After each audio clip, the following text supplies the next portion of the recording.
कक्षा 10वीं के अध्याय 7 निर्देशांक ज्यामिति के अंतर्गत प्रश्नावली 7.2 का दूसरा प्रश्न, बिंदुओं 4 ऋण 1 और ऋण 2 ऋण 3 को जोड़ने वाले रेखाखंड को समत्रिभाजित करने वाले बिंदुओं के निर्देशांक ज्ञात कीजिए। इस प्रकार का प्रश्न हमने उदाहरण में समझा था।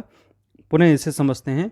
मान लेते हैं कि रेखाखंड ए बी को समत्रिभाजित करने के लिए बिंदु P और Q हैं, अर्थात यहाँ पर AP बराबर पी क्यू बराबर क्यू बी होगा।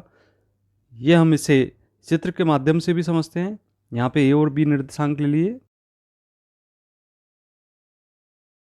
इसमें P और Q दो बिंदु ले लिए। अतः P रेखाखंड AB को आंतरिक रूप से 1:2 में यदि विभाजित करता है तो P के निर्देशांक निम्न होंगे। तो विभाजन के सूत्र से हम यहाँ पर M1 और M2 के मान 1 और 2 क्रम से लेते हैं। तब इस स्थिति में यहाँ पर M1x2 प्लस M2x1 बटे M1 प्लस M2 और M1y2 प्लस M2y1 बटे M1 प्लस M2 के रूप में हम लिखते हैं। तो यहाँ मान रखने पर 1 ऋण 2 धन 2 4 बटे 1 धन 2 और 1 ऋण 3 और धन 2 ऋण 1 बटे 1 धन 2 सरल करेंगे तो ऋण 2 धन 8 बटे 3 प्राप्त होगा। इसी प्रकार से यहाँ पे ऋण 3 ऋण 2 बटे 3 प्राप्त होगा। इसे हम सरल कर लें, 8 में से 2 घटाएंगे हम, 2 घटाने पर यहाँ पर हमें 6 प्राप्त होगा, 6 बटे 3 लिखेंगे और इसी प्रकार से ऋण 5 बटे 3 प्राप्त हो जाता है। 3 से कैंसिल करने पर 2 बार कैंसिल हो जाता है, तो यहाँ पर निर्देशांक 2 ऋण 5 बटे 3 प्राप्त हो जाते हैं पी एक्स वाई के। पुनः यदि हम यहाँ पर Q रेखाखंड AB को आंतरिक रूप से 2:1 में विभाजित करता है, ये दूसरी स्थिति होगी।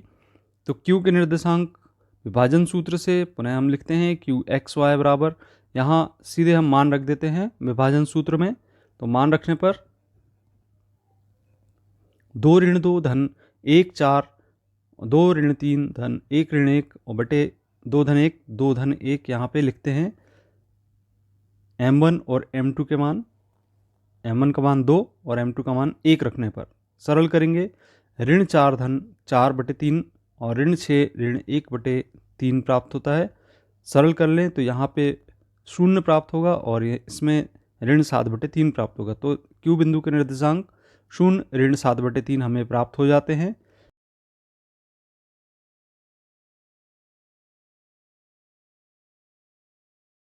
अतः सम त्रिभाजित करने वाले दो बिंदु P x ऋण 5 बटे 3 और Q 0 ऋण 7 बटे 3 होंगे।